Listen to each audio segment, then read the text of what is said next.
네, 시작해 보겠습니다. 저희 7장에서 확인하고 넘어가야 될 게 제사장들은 재물에 관하여서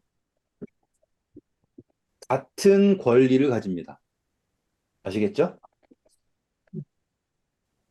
그래서 똑같이 나눠 가져라가 아니라 같은 권리를 갖는다가 올바른 이해예요. 그리고 그 권리는 행사할 때만 받을 수 있습니다. 아시겠죠? 네. 그래서 나중에 이제 공부하게 되면 가죽은 누가 갖습니까? 8절 보시면 헌 제사를 드린 사람이 갖는 거예요. 제사는 딴 사람이 했는데 오더니만 나 제사장이니까는 그거 나누자 공산주의식적으로 하는 게 아니라 제사를 드린 사람이 그것을 받을 수 있는 권리가 있습니다. 그러면 이 제사라고 하는 게요, 새로워지는 게 저희가 상상하고 있는 제사는 어떤 제사냐면 여기에 성소가 이렇게 있고요. 사람들이 와가지고는 막 쭈뼛쭈뼛 해요. 쭈뼛쭈뼛 하고 있으면은 여기에서 누군가가 제사장이 왜 어떻게 오셨어요? 그러면은 혼자 오셨어요? 이렇게 이런 식으로 쭈뼛쭈뼛 하면은 이거 뭐 무슨 재물이에요? 그러면은 이거 화목 재물 조금도 있고요. 그 속죄도 해야 될까요? 이런 식으로 상상을 한단 말이에요. 근데 성소는 그런 게 일어나는 곳이 아니에요. 성소는 곧바로 제사가 드려지는 곳이지 와가지고 쭈뼛쭈뼛 상담하면서 이렇게 할까요? 저렇게 할까요?가 아니에요. 그림 그리면 이상하지 않아요? 만약에 사람들이 와가지고 쭈뼛쭈뼛 하고 있고 막 저 사람 하는 거 보고 따라해 볼게요. 이러고 있고 이러면 이상하잖아요. 그렇죠? 그리고 제일 처음에 이제 아론하고 아들 둘밖에 없을 때는 뭐 혹시라도 그럴 수가 있다고 치지만 하나님께서 그리신 이 제사는 제사장이 많아지는 거예요. 그래서 이 동쪽에 입구를 지키고 있는 그러니까 그 지파가 유다지만 그 바로 앞에 아론의 자손들이 있지 않습니까? 그래서 사람들이 제사를 오면은 여기 아론 지파의 장막을 지나가야지 돼요. 됐죠? 그래서 그 어떠한 제사가 지어질지 또 누구와 함께 드려야 할지 그 모든 게 이루어지는 곳이 여기지 여기가 아니라는 거를 염두하시는 게 좋을 것 같아요. 그래서 나중에 이제 이스라엘이 가나안에 정착을 하고 예루살렘이라는 곳이 생겼잖아요. 그러면은 사람들은 다 예루살렘에서만 어떠한 일이 있어야 된다 생각할 거 아닙니까? 그런데 신기하게도 하나님께서는 레위 지파와 아론 지파를 예루살렘에만 살게 하지 않으시고 각 지파가 사는 대로 다 분산해 놓으세요. 음. 그 이유가 뭐냐면 성소로 나갈 때 함께 동행할 사람들이 이 사람들이어야 돼요. 본래의 의미라면. 어쨌거나 예루살렘으로 가긴 가야 되죠. 그렇죠. 가야 되죠. 음. 당연히 가야 되죠. 근데 성경에 지금 이거는 기록돼 있는 게 아니에요. 음. 근데 제가 지금 성소에 나타난 진영의 모습과 나중에 민수기에 들어가 가지고는 도피성이라든지 이런 것들 다 설명하고 계시잖아요. 성경에서 그 목적이 무엇인가라고 얘기하면 이 성소에서 쭈뼛쭈뼛 뭘 할까 말까 고민하고 있는 거 말하는 게 아니라 이 진영 성소 바로 앞에 있는 아론의 진영에서 백성들이 오게 되면 거기에서 제사장이 마주하고 제사장과 함께 여기로 간다라는 거를 염두를 하시면서 보면 이 성소에서 일어나고 있는 제사는 막 그냥 뭐 누구 왔대 손님 왔습니다 이런 식으로 하는 게 아니라고요.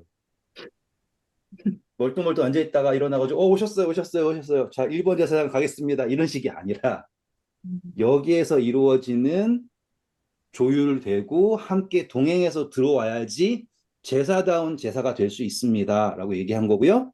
또 나중에 아까 말씀드린 대로 레위 지파와 아론 지파가 지파들 사이사이에 있음으로써 그들을 통하여서 하나님의 계명을 배우고 그리고 그들과 함께 동행할 수 있는 이야기가 제사를 드리러 성소로 나가는 장면이 됩니다라는 거를 네, 질문하세요.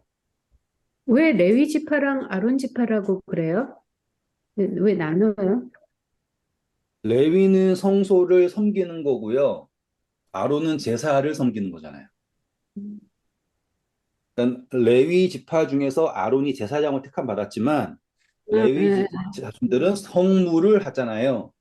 그런데 광야에서는 광야에서는 이 성물을 이렇게 아시겠죠? 성소 플러스 성물을 하나님의 인도하심을 따라서 목적지인 예루살렘이죠, 그렇죠?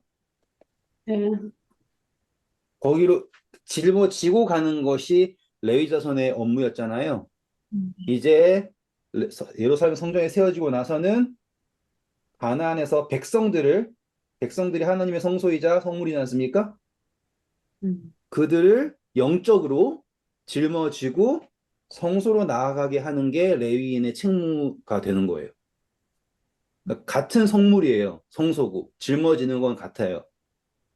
그리고 기둥을 따라서 제사장 역시 같은 거예요. 그러니까 제사장 인구가 늘어나가지고 부자 제사장만 계속 부자고 왜 그럴까요? 야, 저 제사장한테 제사 드리면 잘 된대 라고 하면 계속 그 제사장만 될 거 아니에요. 그럼 그 음, 제사장은 가죽도 가지고 고기도 가지고 다 가지니까는 부자가 되겠죠. 음, 근데 대신 좀 저같이 보잘것없는 사람은 가난해지는 거예요. 왜냐하면 찾아온 사람이 없으니까. 제사의 재물은 모든 제사장이 같은 권리를 갖지만 그 권리는 제사를 집도하는 사람에게 있어요. 참여하는 사람에게. 근데 그 참여가 이루어지려면 제사장은 수동적으로 가만히 있는 사람이 아니라 능동적으로 백성들을 만나고 그들로 하여금 성소로 나오도록 도와주는 사람이어야 됩니다. 라고 하는 이 한 문장을 말씀드리기 위해서 이만큼을 한 거예요. 음, 아시겠죠? 그래서 하나님께서 아론 자손하고 레이 자손이 나중에는 필요가 없을 것 같지만 그래도 기업으로 주셨다라는 거가 어떤 의미인지 알게 되실 거예요. 그래서 모든 제사에는 항상 아론 제사장들과 레위 자손들이 껴 있습니다. 음, 특별히 오늘 공부하는 이 화목제물에는 제사장뿐만 아니라 이제 레위 자손도 등장해요. 그래서 제가 이거 설명해 드리는 거예요. 음. 한번 읽어보겠습니다. 7장 11절부터 읽어볼까요? 여호와께 드릴 화목제물의 규례는 이러하니라. 만일 그것을 감사함으로 드리려면 기름 섞은 무교병과 기름 바른 무교전병과 고운 가루에 기름 섞어 구운 과자를 그 감사 제물과 함께 드리고 또 유교병을 화목제의 감사 제물과 함께 그 예물로 드리되 그 전체 예물 중에서 하나씩 여호와께 거제로 드리고 그것을 화목제에 피를 뿌린 제사장들에게로 돌릴지니라. 감사함으로 드리는 화목제물의 고기는 드리는 그날에 먹을 것이요 조금이라도 이튿날 아침까지 두지 말 것이니라. 그러나 그의 예물이 제물이나 서원이나 자원하는 것이면 그 제물을 드린 날 먹을 것이요 그 남은 것은 이튿날에도 먹되 그 제물의 고기가 셋째 날까지 남아 있으면 불사를 지니 만일 그 화목제물의 고기를 셋째 날에 조금이라도 먹으면 그 제사는 기쁘게 받아들여지지 않을 것이라. 드린 자에게도 예물답게 되지 못하고 도리어 가증한 것이 될 것이며 그것을 먹는 자는 그 죄를 짊어지리라. 그 고- 감사합니다. 자, 길었죠? 네. 근데 이거를 이제 제가 끊는 것보다 한번 쭉 읽으시는 게 더 좋다고 생각을 해서 제가 한 거예요. 그런데 신기하실 거예요. 읽으시는데 이해가 되실 수 있어요. 왜냐면 우리가 한 번씩 했었기 때문에. 그렇죠?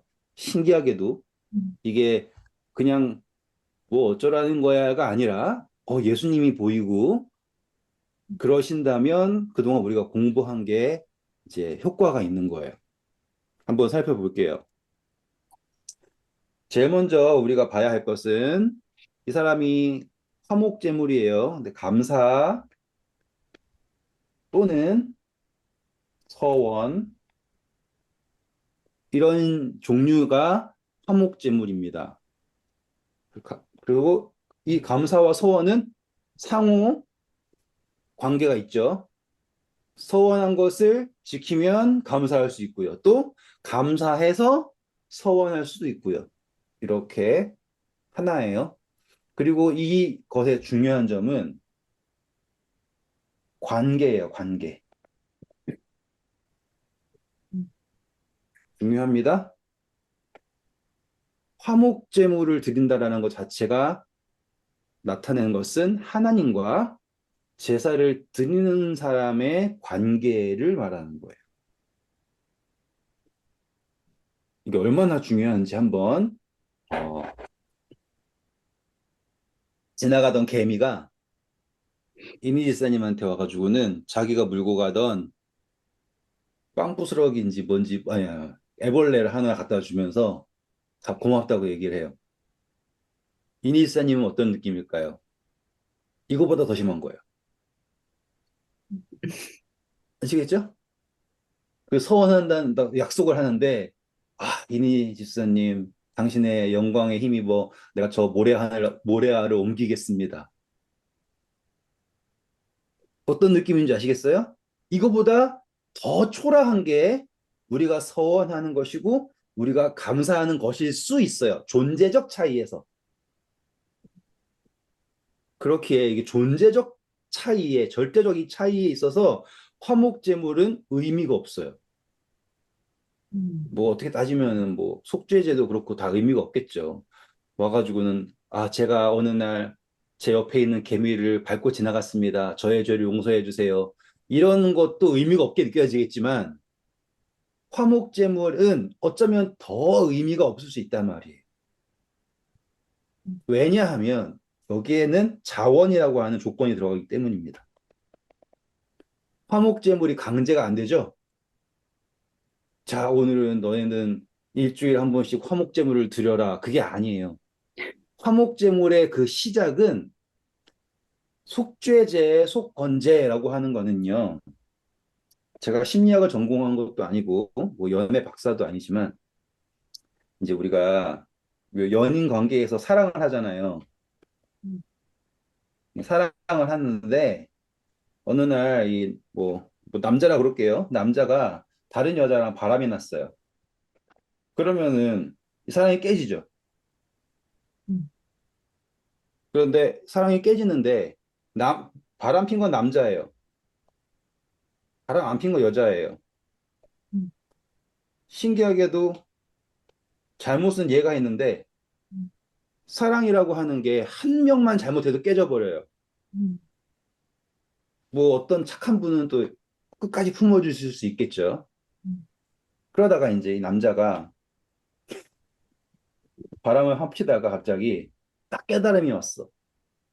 이건 아니지. 하고서는 여자한테 돌아옵니다. 그 여자한테 돌아와가지고는 내가 미안해. 내가 잘못했어. 그래요. 그러면 이 여자는 뭐 남자를 받아줄 수도 있고 안 받아줄 수도 있겠죠. 근데 자 이제 받아줬다고 쳐봅시다. 뭐 줬다고 쳐요. 그러면 여자가 남자를 받아주는 순간 이 사랑이 회복이 될까요? 어렵죠. 신기하죠. 어렵다고요. 이거는 거의 불가능하다고 생각할 수 있을 만큼 여자가 남자에 대한 기대치가 떠났지 않는 이상 불가능한 거예요. 왜냐하면 이 남자가 가지고 있는 여자에 대한 사랑이 집중하세요. 중요합니다. 저도 왜 이런 얘기 하는지 모르겠어요. 뭐에 근거하는 거냐면 죄책감에 근거하기 때문이에요. 이제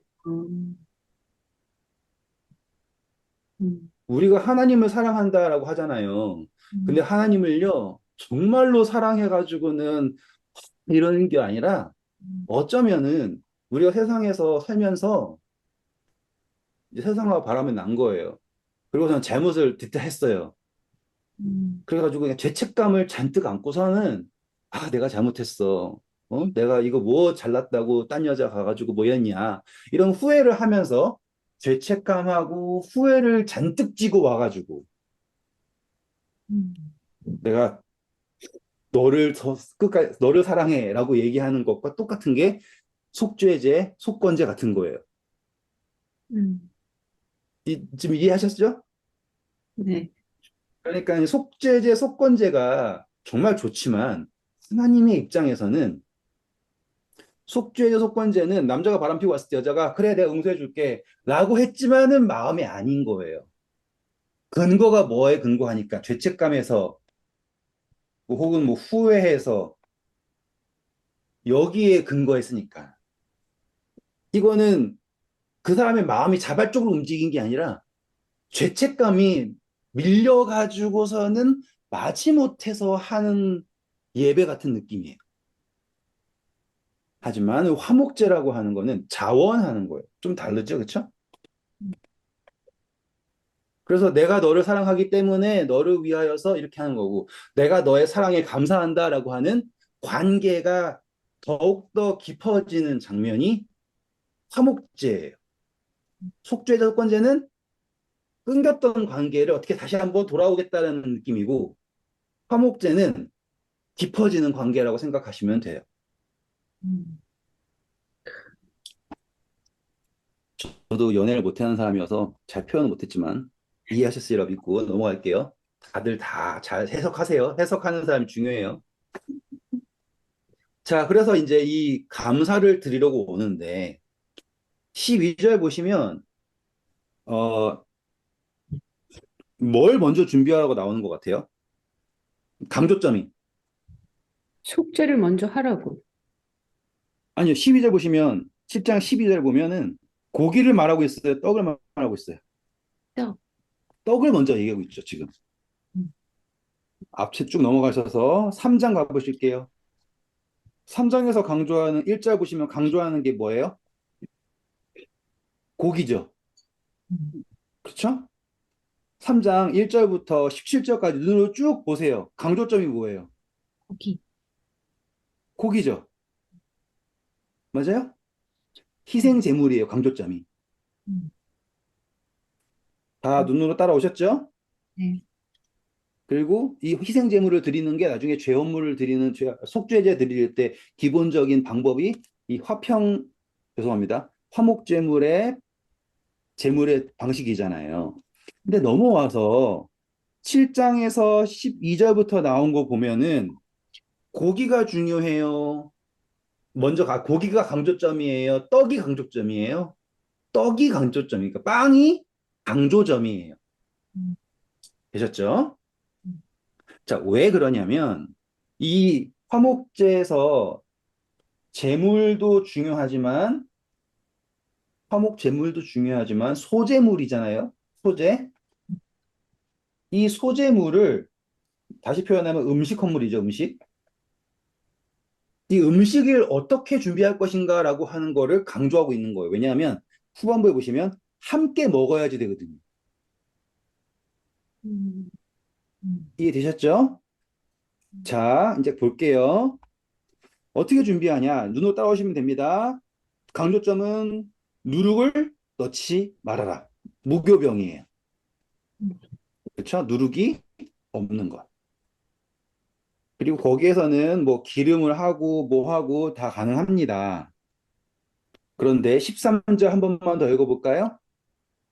또 유교병을 화목제 감사제물과 함께 그 예물로 드리되 네, 더하기 이제 무교병 더하기 유교병. 이게 동시에 있는 게 화목제물인 거예요. 저희가 이걸 하려면 어쩔 수 없이 6월절을 잠깐만 할게요. 6월절을. 나중에 저 얘기 한 번 더 할 거니까 그때 더 자세히 하고요. 딱 6월절 생각하면 강조점이 뭐예요? 무교병. 무교병을 먹어라가 강조점이잖아요. 6월절은 무교병. 왜 무교병을 먹어야 되냐? 무교병이 뭐 죄 다 공부했잖아요. 이제 우리는 소재를 공부하면서 죄를 넘어서서 완전히 하나 돼야 되는 어떠함이다라고 하는 것도 알게 되었어요. 그렇죠? 고난의 떡이라는 것도 알게 되었어요. 그쵸? 그래서 이 무교병을 먹어야 되는데 유교병을 먹으면은 어떠하다가 포인트였어요. 무교병을 안 먹으면, 아니, 누룩을 먹으면, 가서 읽어보자. 내가 말이 이렇게 꼬이지, 오늘. 네, 출애굽기 오셔서요. 몇 장입니까? 12장이나요? 12장이 아닌가? 5절. 유교병을 먹으면 끊어진다. 왜 안 보이죠? 15절. 음, 읽어주세요. 12장 15절. 너희는 이래 동안 무교병을 먹을지니 그 첫날에 누룩을 너희 집에서 제하라. 무릇 첫날부터 일곱째 날까지 유교병을 먹는 자는 이스라엘에서 끊어지리라. 감사합니다. 자, 여기서 우리가 아는 건 뭐냐면, 누룩이 있는 것을 먹으면 끊어진대요. 중요한 단어예요. 기억하세요? 끊어짐. 맞죠? 다시 7장으로 올게요. 레위기에서 7장. 그런데 이 여기 화목제에서는 무교병도 있고 또 유교병도 따로 준비해요. 그런데 보시면 이 유교병은 12절에서는 누룩을 넣지 않은 것을 드려라잖아요. 음, 13절에서는 이것 외에도 또 누룩이 있는 것을 드릴 수 있어요. 자, 14절입니다.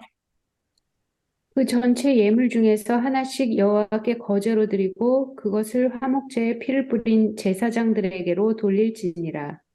네, 그래서 이제 기념물을 하고서는요, 이것을 누구에게 준다? 제사장에게 줍니다. 음, 됐죠?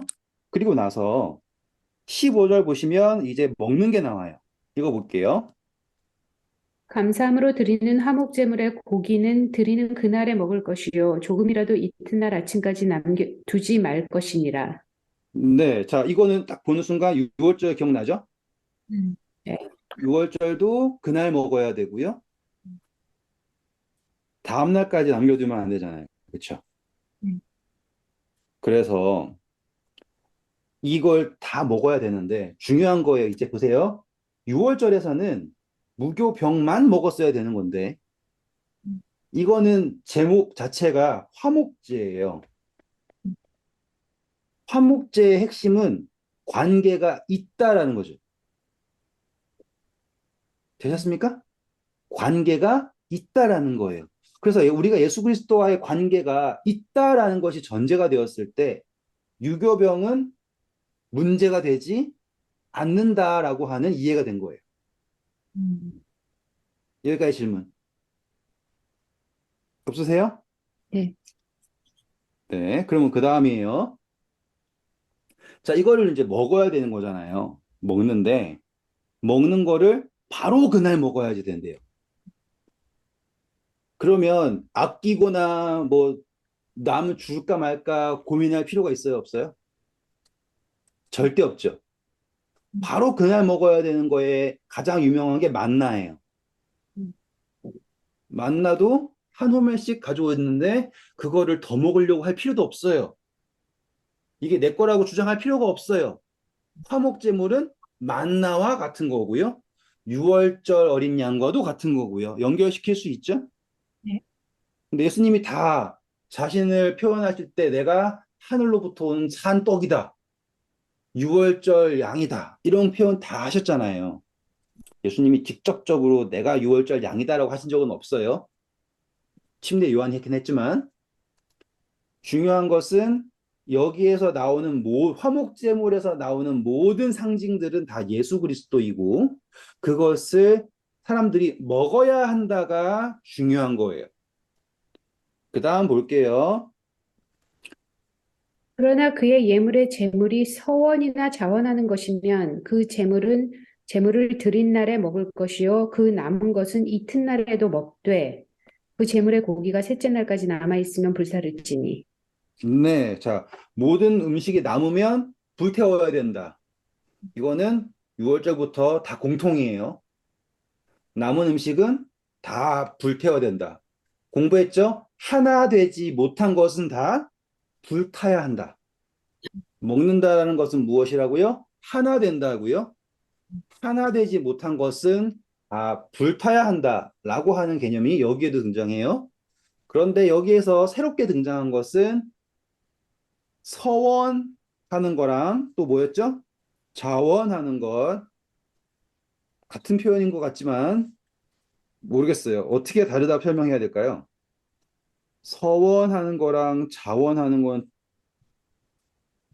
어떻게 다르다 표현할까요? 하나님한테 약속하는 거고요. 자원에서는 그냥 드리는 걸 얘기할 것 같아요, 아마. 음, 자, 근데 여기에서 새로운 개념이 등장한 게 3일이에요. 셋째 날. 그리고 우리가 지난 시간에 이 셋째 날을 예수님이 하고 연결시켰죠? 네. 예수님의 십자가의 죽으심과 부활. 그것이 언제 3일에 부활할 것이다. 라고 하신 것이 이 화목제도 나타난 거예요. 그래서 이 화목제에서 드려지는 제물이 서원하거나 자원하는 것이다라고 했을 때 예수님이 우리를 위하여서 서원하셨고 자원하셨다라고 하는 의미로 해석이 되었고 그리고 우리가 그분과 하나 되는 것이고 예수님의 셋째 날에 일어난 게 뭐예요? 부활이죠? 음, 예수님의 부활의 증거를 보고도 여전히라고 먹는다라고 하는 것은 예수님이 다시 죽어야 된다라고 하는 의미로 해석될 수 있습니다. 라고 제가 말씀드렸잖아요. 그래서 이것이 완전한 하나가 이루어지지 않는다면 의미가 없습니다. 까지 설명했어요. 이제 거기서 이제 한 발자국 더 나가 볼게요. 18절부터 읽어주세요. 만일 그 화목제물의 고기를 셋째 날에 조금이라도 먹으면 그 제사는 기쁘게 받아들여지지 않을 것이라 드린 자에게도 예물답게 되지 못하고 도리어 가증한 것이 될 것이며 그것을 먹는 자는 그 죄를 짊어지리라. 자, 셋째 날 이후부터는 신기하게도 이 십자가 자체가 가증하게 변해버린대요. 음, 예수님의 십자가 이후에 사람들이 자신의 어떠한 십자가의 은혜 플러스. 더하기 알파라고 하는 개념을 사람들이 전파했잖아요. 십자가의 은혜 더하기 알파는 무엇이다? 가증이다. 라고 하는 해석도 여기에서 나올 수 있는 해석이 될 수 있어요. 되셨죠? 네. 그 은혜가 십자가로서 족합니다. 라고 인정하는 게 여기에서 나오는 것이고요. 그 다음은 우리 고린도전서 공부했을 때 읽었으니까 한번 가지고 볼게요. 고린도전서 11장 29절 읽어볼까요? 주의 몸을 분별하지 못하고 먹고 마시는 자는 자기의 죄를 먹고 마시는 것이니라. 자, 성만찬에서 기본이 뭐였습니까? 자기를 구별하고서 먹어야지 되는 거예요. 그쵸? 부정한 사람이 먹으면 자기의 죄를 먹는 것이다. 라고 했잖아요. 근데 이제 다시 돌아와서 읽으면 나올 거예요. 근데 여기서 제가 예수님의 은혜 더하기 알파라고 하면은 가증합니다. 라고 했잖아요. 자기를 구별한다고 하는 거가 잘 들으세요. 나 이제부터 음식 조절할 거예요. 이제부터 뭐 내가 보던 거 안 볼 거예요. 이러한 구별도 구별이지만 중요한 것은 이 알파를 의존하던 거에서부터 자기를 구별해야 되는 거예요. 음, 중요한 거예요. 우리가 스스로를 절제하는 거는 좋은 거예요. 하지만 내가 하고 있는 절제라든지 무언가를 나의 구원의 열쇠로서 의존한다라는 거를 자기를 구별하지 못한 사람을 이러한 걸로 이해하시는 게 맞아요. 내가 손을 안 씻고 먹었다가 나를 구별하지 못한 게 아니라 예수 그리스도의 은혜 이외의 것에 의존한다라고 하는 거를 구별이라고 이해하시는 게 맞아요. 됐죠? 돌아와서 한번 읽어볼게요. 19절 보세요. 그 고기가 부정한 물건에 접촉되었으면 먹지 말고 불사를 것이라. 그 고기는 깨끗한 자만 먹을 것이니. 그렇죠. 고기는 누구만 먹는다? 깨끗한 자만 먹는다. 그러니까는 고기가 말하는 게 이거라는 거 이제 확실하게 아시겠죠? 이거예요, 이거. 은혜예요. 은혜에다가 부정한 거 조금이라도 닿으면 그냥 태워버리라 이거예요. 음, 음, 조금이라도 부정한 게 닿으면 태워버려라.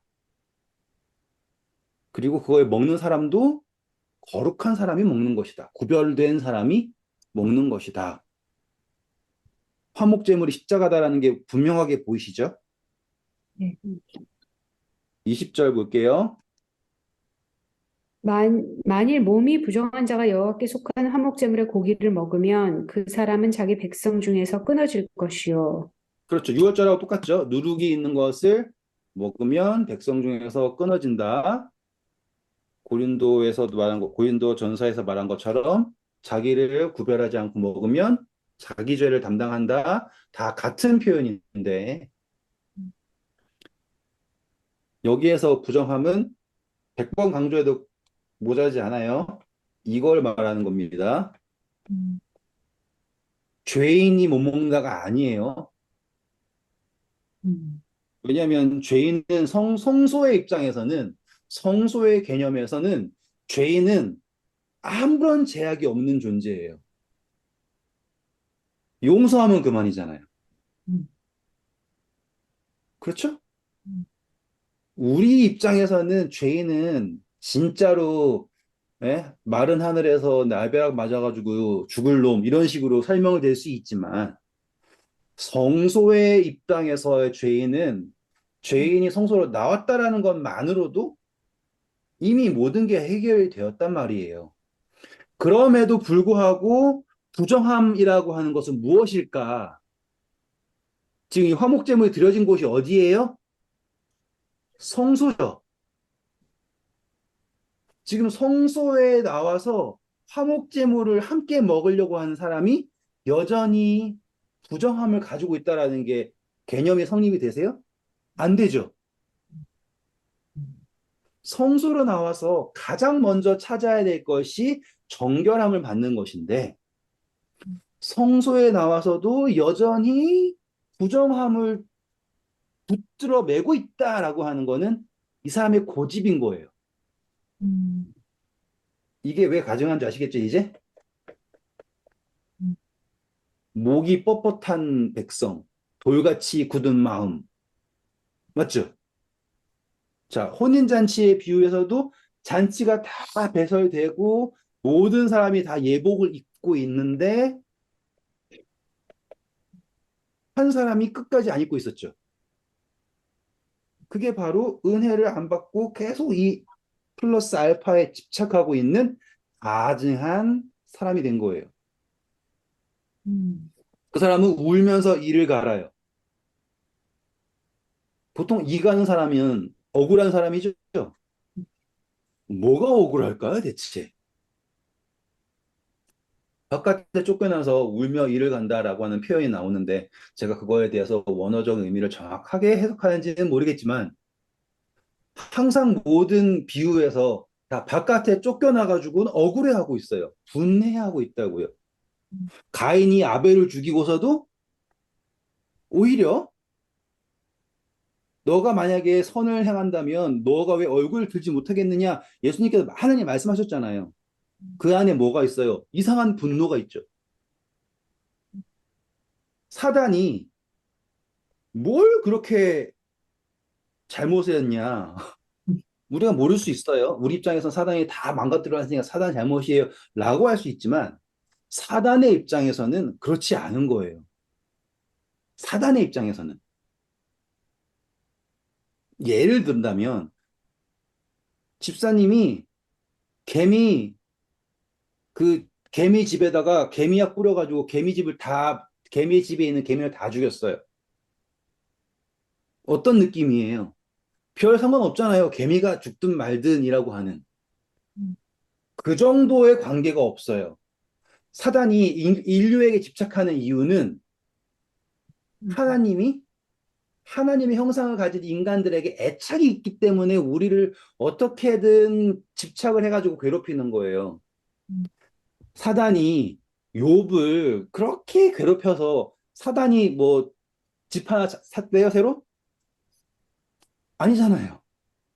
뭐 수입이 늘고 자기 형편이 좀 더 좋아졌대요? 그게 아니잖아요. 사단이 인류를 향하여서 하는 이 모든 횡포의 핵심은 하나님이, 예수님이 이 하나님의 형상을 가진 존재에게 애착을 가지고 계시기 때문에 여기에 집착을 하는 거지. 다른 어떠한 게 있는 게 아니에요. 그런데 사단이 가지고 있는 분노의 핵심이 뭐냐면 하나님의 은혜 좋아요. 은혜 있어요. 그런데 왜 이거를 인정해 주지 않아요? 라고 하는 게 분노의 핵심이라고요. 자, 한 달란트 받은 종이 주인한테 당신은 정말로 나쁜 사람입니다. 이렇게 하잖아요. 그렇죠? 그리고서는 주인한테 당신은 심지 않은 데서 거두고 막 이렇게 얘기한단 말이에요. 그 주인이 잘못한 게 있을까? 근데 반대로 그 한 달란트를 끝까지 잃어버리지 않고 지키는 그 종도 잘못한 것은 없어요. 그렇잖아요. 사라진 게 없어요. 대신 그가 버림받은 이유는 주인을 잘못 알고 있잖아요. 주인의 뜻을 모르고 있잖아요. 그렇기 때문에 그는 더 이상 주인의 것을 관리할 자격이 없는 거예요. 왜? 관계가 없다라는 거는. 지금 하나씩 하나씩 다 연결되시죠, 지금? 전 지금 화목제물의 이야기랑 다른 것들을 다 연결시키려고 노력하는 중이에요. 첫째 아들이 왜 화가 났어요? 둘째 아들이, 동생이, 와, 은혜로 잘 되니까 그게 싫은 거예요. 왜? 나는 뭘 가지고 있나요? 이 알파를 가지고 있는데 왜 내가 가진 알파를 인정해주지 않아? 라고 하니까 그 잔치 밖에서 이를 갈고 있죠. 음, 그러니까는 이거는 강제로 쫓겨난 것이 아니라 능동적으로 안 들어가는 거예요. 그렇죠? 음, 열처녀에 비유해서 똑같아요. 문을 막 두드리고서는 왜 안 들여보내줘? 내가 널 기다렸는데. 핵심은 뭐였어요? 등불에 기름이 있고 그것을 가지고서는 신랑이 오는 길, 사람들이 들어오는 길을 예비해야 되는데 그걸 안 하고 난 여기에 있었다라는 것만으로 나를 받아야 된다라고 화를 내는 거잖아요. 그렇죠? 이거를 뭐 삐뚤게 해석할 방법은 여러 가지 있겠지만 지금 저희는 뭘 보는 거냐면 분하는 이유는 잘못한 것을 정말로 잘못한 것이 있기 때문에 그렇다면은 분할 이유가 없어요. 분한 이유는 내가 잘했다고 고집부리기 때문에 분한 거라고. 은혜로 받기 싫은 사람들이 분노하는 거예요. 그러면 우리가 저번에 제가 정의감이라고 하는 것처럼 얘기했잖아요. 교회 다니면서 막 정의감에 불타가지고 그냥 막 내려치고 할 때 나의 모습이 바로 가증한 모습이라는 거를 한 번쯤 조심스럽게 생각해 볼 필요는 있을 것 같아요. 그렇죠? 음. 그래서 화목제물에 있어서 자, 신명기입니다. 신명기 12장 11조랑 함께 연결시켜 볼게요. 신명기 12장 17절부터 읽어보겠습니다. 18절까지. 너는 곡식과 포도주와 기름의 11조와 내 소와 양의 처음 난 것과 내 서원을 갚는 예물과 내 낙헌 예물과 내 손의 거제물은 내 각 성에서 먹지 말고 오직 내 하나님 여호와께서 택하실 곳에서 내 하나님 여호와 앞에서 너는 내 자녀와 노비와 성중에 거주하는 레위인과 함께 그것을 먹고 또 내 네, 손으로 소한 감사합니다. 뭐라고 하나요? 함께 먹으라 그러죠? 그래서 이 감사를 항상 성중에 있는 레위인과 함께 먹으라는 거예요. 그 레위인뿐만 아니죠. 거기에 있는 가난한 사람들도 함께 먹죠, 그렇죠? 그래서 레위인과 함께 기뻐하는 거예요. 레위인도 잘해야겠죠. 제가 레위인 같은 사람이에요. 잘해야 돼요. 함께 기뻐할 수 있도록 깨닫게 도와줘야지 되는 거예요. 그냥 세리처럼 내놔라. 난 너에게 11조를 받아야겠다. 이러는 게 아니라 진짜 관계가 있어야 되는 거예요. 그러니까 레위인은 이 관계를 지키지 못하면 먹고 살 수가 없는 거예요. 제사장도 똑같은 거예요. 관계예요. 하나님과의 관계에서 그 중간에 있어서 함께 기뻐할 수 있는 사람. 그래서 이 함께 기뻐하는 이 관계에서는 누룩이 드는 빵도 받아주시는 거예요. 그렇죠? 왜냐하면 이미 하나라고 하는 관계가 있으니까. 음, 하나가 되지 않았는데 어떻게 감사할 것이고 하나가 되지 않았는데 어떻게 소원할 것이며. 맞죠? 돌아오겠습니다. 자, 3일 지났고 부정한 거면 안 됩니다. 자, 21절 읽어볼게요. 만일 누구든지 부정한 것, 곧 사람의 부정이나 부정한 짐승이나 부정하고 가증한 무슨 물건을 만지고 여호와께 속한 화목제물의 고기를 먹으면 그 사람도 자기 백성 중에 끊어지리라. 네, 자, 여기서 제가 생각해야 될 게 또 있어요. 우리 한번 찾아봅시다. 저도 지금 성경에 잘 안 보여서 그러는데 이것이 지극히 거룩해서 그거를 만지는 모든 사람이 거룩하다는 걸 제가 얼마 전에 여러분들과 함께 읽었어요. 그렇죠? 몇 장 몇 절일까요? 저번 시간인 것 같은데.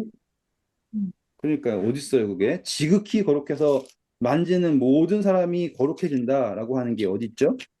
6장 29절. 20. 아닌데? 아, 여기다 18절. 6장. 읽어주세요. 아론 자손의 남자는 모두 이를 먹을지니 이는 여호와의 화제물 중에서 대대로 그들의 영원한 소득이 됨이라. 이를 만지는 자마다 거룩하리라. 네. 그러면은 이제 모순이 생기는 거예요.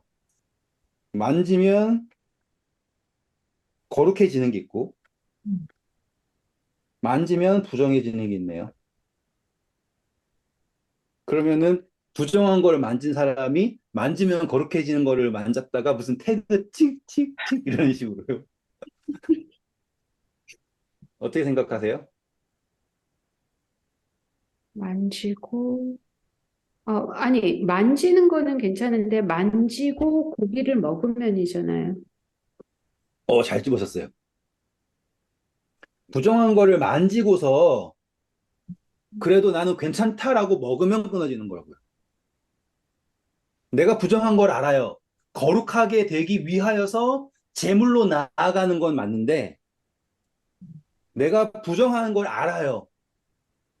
하지만 나는 그것과 나는 부정한데 거룩한 거를 만져도 된다고 생각하고서는 덤비는 거는 끊어지는 거예요. 성립되시죠, 이제. 내가 부정하다는 걸 인정을 하고 그분의 거룩함으로 나아가려고 노력을 하면 우리가 예수 그리스도 옷자락만 만져도 우리는 그분의 은혜를 받아요. 할렐루야고 아멘이고 은혜예요. 그런데 내가 너무 교만해서 부정한 것들을 다 하고 있음에도 불구하고 나는 망하지 않을 거다. 나는 지옥과 계약을 맺었기 때문에 절대로 나는 안 간다. 나는 정말로 완벽하다. 이런 이야기가 에스겔서, 이사야서, 그리고 예레미야서에서 꽉 찬 이스라엘 백성들의 생각이에요. 우리는 선민이고, 우리는 완전하고, 우리가 드리는 제사야말로 진짜 제사고, 근데 하나님은 내가 너네들의 그 피에 역겹다. 너네는 마당만 밟을 뿐이지 않냐. 막 이렇게 말씀하시는 게 바로 부정한 것을 만진 채 부정함을 포기하지 않고 거룩함으로 나아가려고 노력한다라는 거. 그러면 이제 이제 모든 게 다 머릿속에 정리가 되지 않습니까? 우리가 신앙을 하면서 포기하지 않고 쥐고 있는 것들이 있어요. 부정한 건데도 불구하고. 그런데 신기하게도 그거를 끝까지 쥐고 하늘나라 문턱까지는 가려고 한단 말이에요. 그때 가서는 내가 뭐, 몰라. 하늘나라 간다고 하면 그때 가서 내가 버릴 수 있지만, 이게 나의 커리어고, 이게 나의 정체성이고, 이게 나의 모든 게 된 거예요. 저한테는요, 그런 게 엄청나게 많았겠죠. 그쵸?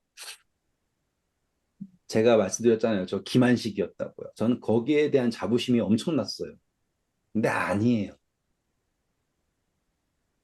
은혜 이외의 것에 자부심을 느끼고 있다면, 그것에 내가 매여 있다면 나는 부정함을 진 채로 이 성물에 나아가는 거라고. 그러면 이것은 드리는 사람에게조차도 가증한 것이 된다는 거죠. 18절 나왔죠, 그렇죠? 네. 드리는 사람에게 있어서도 가증해지는 거고요. 그리고 또 그 재물 자체도 목적과 의도와 그 모든 것이 다, 와, 화목제물 이러지만 연락받아지는 것은 아니다예요. 왜냐하면 이것은 가증한 거니까. 그러면 신기하죠. 우리 속죄 제물은 안수가 딱 끝나잖아요. 그러면 남아 있는 모든 내용은 일사천리예요. 용서, 음, 그렇죠? 안수가 딱 끝나면 일사천리 쫙 된 다음에 무슨 죄를 지었든지 제사장이 그의 죄를 사한즉 그가 용서를 받는다. 끝. 그런데 화목제물은 제사를 드렸다고 해서 끝나는 게 아니라는 거예요. 완전히 먹어야지 끝나요. 어떠한 자세로 먹어야 되냐면 가증한 것들을 지우고 자신을 온전히 하나님 앞에 구별하고서 먹음으로써, 그러니까는 화목제물의 완성은 여기라고요. 그러면 이제 이 속죄제를 예수님의 십자가를 속죄제로 보면 예수님이 죽었으면 끝 이거잖아요. 그렇죠? 음, 근데 예수님의 십자가를 화목제로 보면 그것이 완성은 어디에 있는 거예요? 여러분에게 있는 거예요. 음, 예수님의 십자가가 가증해질 수 있는 거예요. 음, 어떻게 예수님의 십자가가 가증해지냐? 성경에 나와 있네요. 우리가 고집 부리고 끝까지 그 부정한 것을 마치 거룩한 것처럼 쥐고서는 그것에 잔뜩 몸을 바르고서는 화목제물을 먹으면 백성 중에서 끊겨진다 이거예요. 예수님께서는 우리의 화목제물. 그렇죠? 그래서 우리가 그것을 온전히 먹음으로써 완성이 됩니다. 자, 다음입니다. 22절부터 27절까지는 읽으실 필요도 없어요. 중요한 것은 기름하고 피를 먹지 말라. 우리 다 공부했죠? 네. 마블링 좋은 고기가 맛있어요. 그런데 하나님께서는 그 기름이라고 하는 것을 영이라고 생각하고 피를 생명이라고 생각했을 때라고 하는 접근에서 또 기름 많이 먹으면 건강에 좋지 않으니까 표현도 있지만 먹지 말으라고 직접적으로 구별을 하셨습니다. 그 이야기예요. 그렇죠? 그리고 이것은 다 하나님에게 드려서 제단에서 뿌려지든지 태워지든지 라고 하는 게 바로 그 내용이에요. 그래서 27절만 읽어주세요. 무슨 피든지 먹는 사람이 있으면 그 사람은 다 자기 백성 중에서 끊어지리라. 그렇습니다. 자, 피를 먹으면 끊어진다. 무슨 피든지. 피를 왜 먹을까요? 고기 먹을 때 피를 안 먹을 수는 없죠. 고기가 있으면 피가 섞여 있을 테니까. 피를 먹는다는 것은 피만을 어떻게든 의도적으로 먹고자 한다는 뜻이에요. 그래서 이 고대 풍습 같은 걸 보시면 신기하게도 싸우기 전에 뭐 어떤 짐승의 피를 먹고 그 짐승의 우리 불스 원샷 이런 것도 그런 느낌이잖아요. 예, 호랑이 기운이 솟아나길 원하기 위한 뭐 그런 느낌이지 않습니까? 그 나에게 생명을 주시는 것은 하나님인데 하나님이 아닌 어떠한 생명을 얻기 위하여서 노력한다라고 하는 것을 말하는 게 여기에 의미입니다. 질문 없으시죠? 네. 자, 이제 28절부터 이제 7장 끝까지는요. 아론하고 그의 아들들의 소득을 말하는 거예요. 이거 생각하시면 하나님이 너무 친절한 것 같지 않아요? 너가 지금 여기 날 위해 일을 하는데 너에게는 이런 게 보장이 된다. 사회 보장제도처럼 이렇게 탁 밀려주시는 거 보면 너무 친절하잖아요. 근데 이 친절은요, 또 반대로 백성을 지키는 것도 가능해요. 폭리를 못 취하게 하는 거죠. 폭정을 못 하게 하는 거잖아요. 음, 그렇죠? 두 가지 동시에 되는 거예요. 한번 볼게요. 시간 관계상 다 읽진 않겠습니다. 29절 보시면 재물들이죠. 음. 30절 보세요. 읽어주실까요? 여호와의 화제물은 그 사람이 자기 손으로 가져올지니 곧 그 제물의 기름과 가슴을 가져올 것이요 제사장은 그 가슴을 여호와 앞에 흔들어 요제를 삼고 그 기름은 제단 위에서 불사를 것이며 가슴은 아론과 그의 자손에게 돌릴 것이며. 그렇죠. 자, 이제 하나님께 드리는 기름은 제물로 올라가는데 그 가슴이라고 하는 거는 우리가 좋아하는 이 가슴 말하는 거예요. 아시겠죠? 먹는 이 가슴. 거기에 맛있는 것들이 많이 있죠. 고기들이에요. 그 소유 고기가 누구에게로 돌아가냐? 제사장들에게 아예 소유가 정해져 버려 있어요.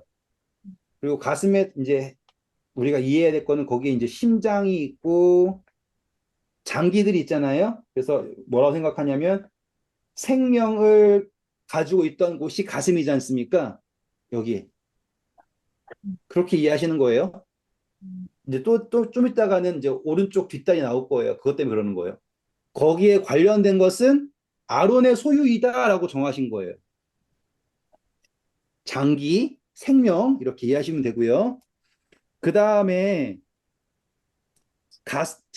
기름은 태우고요. 가슴은 아들 거예요. 제사장의 아론의 아들들 거예요.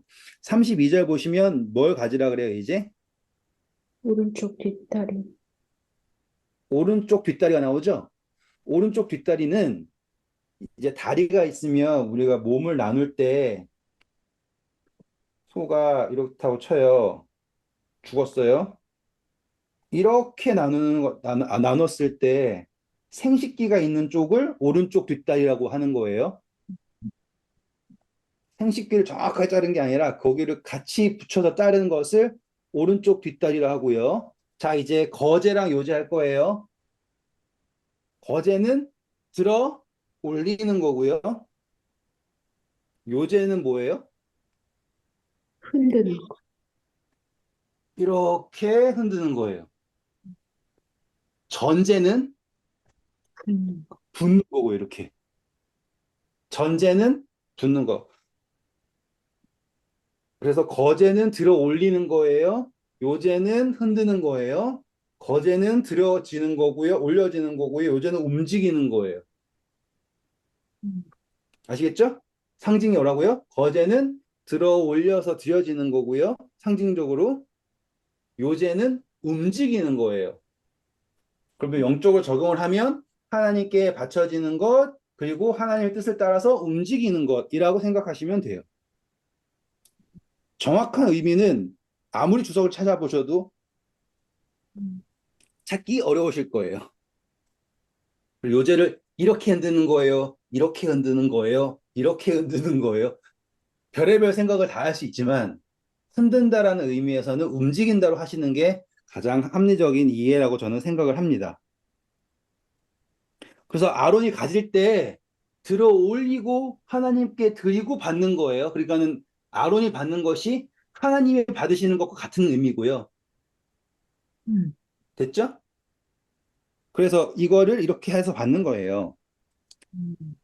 자, 34절 보시면 읽어보실까요? 내가 이스라엘 자손의 화목제물 중에서 그 흔든 가슴과 든 뒷다리를 가져다가 제사장 아론과 그의 자손에게 주었나니 이는 이스라엘 자손에게서 받을 영원한 소득이니라. 자, 보시면 화목제물이잖아요. 근데 화목제물에서는 내장하고 콩팥이나 이런 거 다 태우고 나머지 고기, 음. 나머지 고기는 가슴하고 오른쪽 뒷다리는 제사장이 갖고 나머지 고기는 레위인들과 나그네와 그쵸? 온 가족이 모여서 그날 먹어야 되는 거예요. 그러니까는 소유의 개념으로 가져가는 것은 소유로 가져가는 거고요. 그날 먹어야 되는 것은 가슴하고 이 오른쪽 뒷다리 부분 이외의 것은 그날 먹어야지 되는 거예요. 그러니까는 잔치죠, 잔치. 음. 근데 그날 나머지 부분 먹는다는 소리는 없네요, 여기는. 그죠? 앞에 읽었잖아요, 우리 화목제물. 아, 그 먹는 게, 화목제물은 바로 그날 먹으라 그랬잖아요.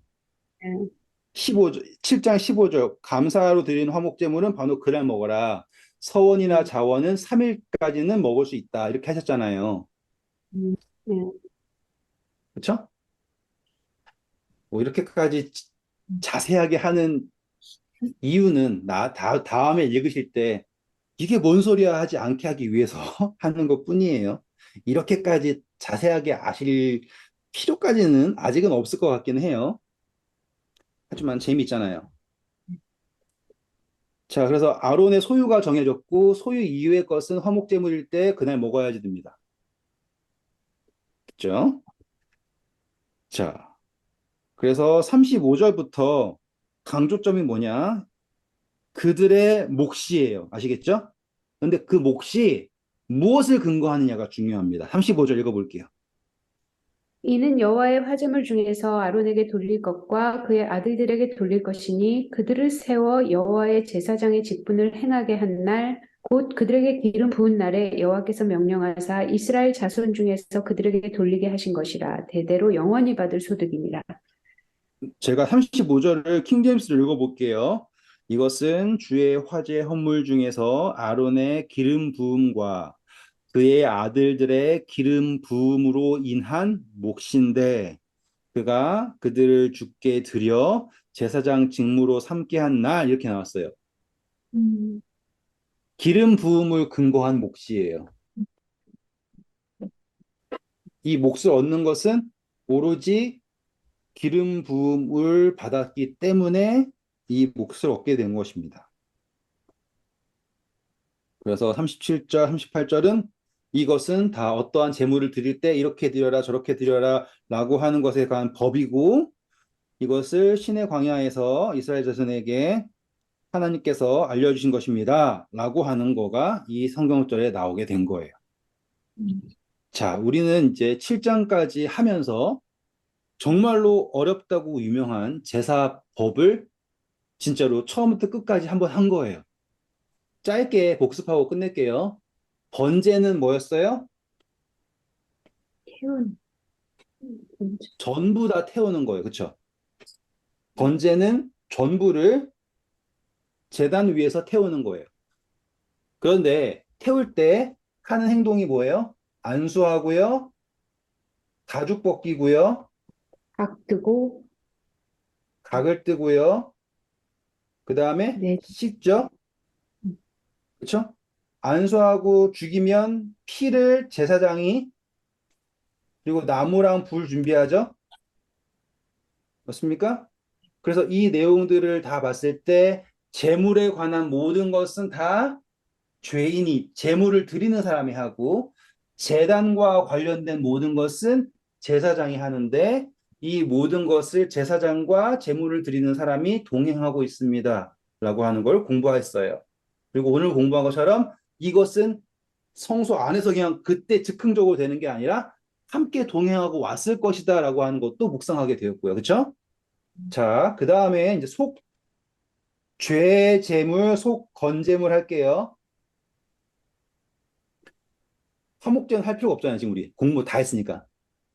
속죄제는 목적이 뭐랑 가까웠어요? 죄라고 하는 그 본질에 가까웠어요. 그래서 대속죄일에는 속죄제물이 등장하는 거예요. 속건제는 뭐와 가까웠어요? 내가 한 행위가 성물이라든지 아니면 사람에게 있어서 실제적인 피해를 만든 거예요. 손해를 만들었어요. 그래서 똑같이 속죄제도 계명을 어긴 것이고 속건제도 계명을 어긴 것이지만 속건제는 벌을 당해야 된다라고 하는 단어가 등장했었죠. 그렇죠? 그래서 속건제에는 뭐가 항상 나와야 돼요? 배상이라고 하는 게 나왔어요. 자, 속죄제를 다시 한번 보면 속죄제에서는 번제처럼 모두 다 태우는 게 아니라 화목제물처럼 속에 있는 기름하고 내장만 태우죠? 그렇죠? 자, 그런데 속죄제일 때 중요한 것은 내가 죄를 범한 것이 다른 사람에게 어떤 영향을 미치는가의 기준으로 제사장하고 백성은 같은 무게라고 생각해서 둘 다 숫소였습니다. 그리고 족장은 숫염소였어요. 그런데 차이점이 있었죠. 모든 백성하고 제사장은 피가 성소로 들어갔어요. 그래서 그 피가 분향단의 뿔에 발쳤죠. 그래서 이 분향단의 뿔에 피가 발려지는 순간부터 이 제물은 절대로 번제단 위에서 태워질 수가 없어요. 그래서 피는 쏟아버리지만 번제단 밑에 그 제물은 다 진영 밖으로 나가요. 그래서 똥이든 뭐든 태워지는 거예요. 아니지. 죄송해요. 제가 실수했어요. 또 오해하면 되죠. 번제처럼 나가는 게 아니라 보셔야죠. 내가 얘기하고서는 깨달았어. 음. 4장 7절부터 볼게요. 제가 말을 실수했어요. 제사장은 또 그 피를 여호와 앞 곧 회막 안 향단 뿔들에 바르고 그 송아지의 피 전부를 회막 문 앞 번제단 밑에 쏟을 것이며 자, 피했죠? 그 다음에 8절부터 나오는 게 뭐예요? 8절, 9절, 10절에서 내장은 어디서 태운다? 번제단 위에서 계단 위에서 태운다. 제가 말 실수한 걸 지금 다시 정정하기 위해서 다시 읽은 거예요. 그래서 제단에 태우는 것은 화목제물에서 구별했던 것 같은 것은 제단에 태우고 나머지 것은 진영 밖으로 나가서 태우는 거예요. 음, 그래서 12절에 11절 12절에 나온 것처럼 원래 속죄제물의 가죽은 제사장이 가지는 건데 가죽부터 나머지 모든 것 똥까지 다 제단이 아닌 진영 밖 재버리는 곳 정결한 곳에서 태웁니다. 이제 넘어와서 숫염소를 드리는 것 혹은 암염소를 드리는 것. 숫염소는 족장이고요. 암염소는 일반 개인이에요. 그것은 성소로 들어가지 않고 피가 어디에 발려져요? 제단에 발려지죠. 음, 이렇게 되었을 때는 화목제물에 떼는 것처럼 기름하고 내장은 번제단 위에 태워지고 나머지 것은 제사장이 가져가고 제사장이 먹습니다. 음. 됐죠? 속건 우리는 이제 속건제 속죄제 했어요. 말하는 거죠? 네? 속죄제. 지금 속죄제요? 네. 자, 그리고 이제는 속건제예요.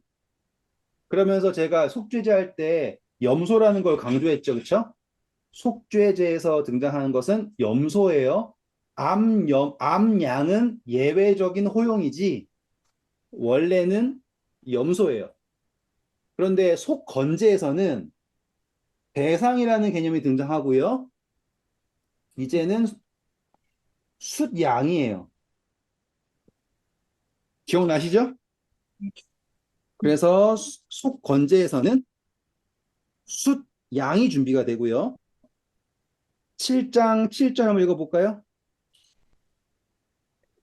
속죄제와 속건제는 규례가 같으니 그 제물은 속죄하는 제사장에게로 돌아갈 것이요. 그렇죠. 자, 속건제랑 속죄제는 그 규례가 같습니다. 그렇다면 어떠한 경우에는 그러니까 제사를 드리는 방식 자체는 둘이 똑같지만 음.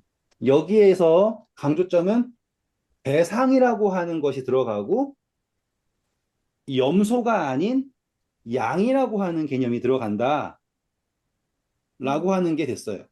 자, 이제 배상할게요. 배상은 몇 분의 몇이었어요? 5분. 네, 5분의 1을 더하는 거였죠. 5분의 1을 우리는 어떻게 이해했어요? 10분의 1 더하기 10분의 1이라고 하는 걸로 이해를 했어요. 또 5분의 1이라고 하는 것은 숫자 5가 화목한 관계였잖아요. 그래서 그것이 깨어졌다라고 하는 개념에서 5분의 1을 더한다라고 하는 의미도 생각을 해 보았습니다. 됐죠? 자, 그리고 마지막으로 다시 이제 소재예요. 소재는 씨앗이 여러 개의 씨앗이 기름으로 하나가 되는 거예요. 곱게 갈려져서. 곱게 갈려졌다라는 것을 우리는 죽음이라고 표현을 했죠. 그래서 그것이 하나가 됩니다. 성령으로. 그래서 그것이 구워지든지 뭐가 됐든지 어떤 모양이든지 거기에서 기념물이 태워지죠. 그 기념물이 누구이냐면 예수 그리스도입니다. 라고 하는 걸 되었고, 소제는 단독으로 드려지는 것보다 어떠한 제사와 함께 드려지는 경우가 대부분의 경우예요. 그런데 소제가 속죄제로 들어갈 경우, 그렇죠? 비둘기 두 마리도 가져오지 못할 경우, 거기에는 기름과 유향이 못 들어가요. 원래는 소제에는 기름, 유향, 마지막에 제일 중요한 거 뭐였어요? 소금. 그렇죠? 기름, 유향, 소금. 기름은 성령이었고요. 유향은 그리스도라는 향기죠. 소금은 언약이었죠. 음, 언약. 변질되지 않는 언약. 그리고 맛보아한다 할 때 맛. 그래서 소재물을 이해할 수 있게 되었어요. 그렇죠? 그리고 여기에서는 이제 제사장이 갖는 몫이 있는데 그것을 하나님께서 정확하게 정하셨고 제사장은 모든 제물에 있어서 같은 권리를 갖습니다. 하지만 그 제물을 집도한, 다시 말하면 드린 제사장이 그 소유를 갖게 되는 거예요. 그래서 가죽, 그리고 고기, 고기는 가슴, 그리고 생식기가 있는 귀, 다리. 음, 되셨죠? 그리고 오늘 공부한 거 마지막으로 화목제물은 매우 중요합니다. 화목제물은 제사를 드렸음으로 끝나는 게 아니라 구별한 사람이 먹음으로써 완성이 되는 거예요. 음, 정말로 중요한 거였죠. 그렇죠? 그리고 가증하다라고 하는 것을 우리가 이해를 할 때 예수 그리스도의 은혜 이외의 것을 내가 고집부리고 이게 나의 진짜야라고 할 때 그것이 우리를 사단과 같은 마음을 갖게 되는 것이고 성경에 나타난 사단을 예표하는 모든 사람들이 같은 생각을 가지고 있는 거예요. 나는 틀리지 않았어 라고 하는 생각. 네, 오늘 수고 많으셨고요. 제가 시간상 다 요약은 못했겠지만 그래도 중요한 것들은 다 찝은 것 같아요. 음. 시간이 나시면 한번 다시 읽어보세요. 딱 이 7장까지. 그러면 제사법이라고 하는 게 이게 전체적으로 성경의 모든 이야기를 이렇게 딱 쥐고 있는 게 보이실 거예요. 고생 많으셨습니다. 감사합니다.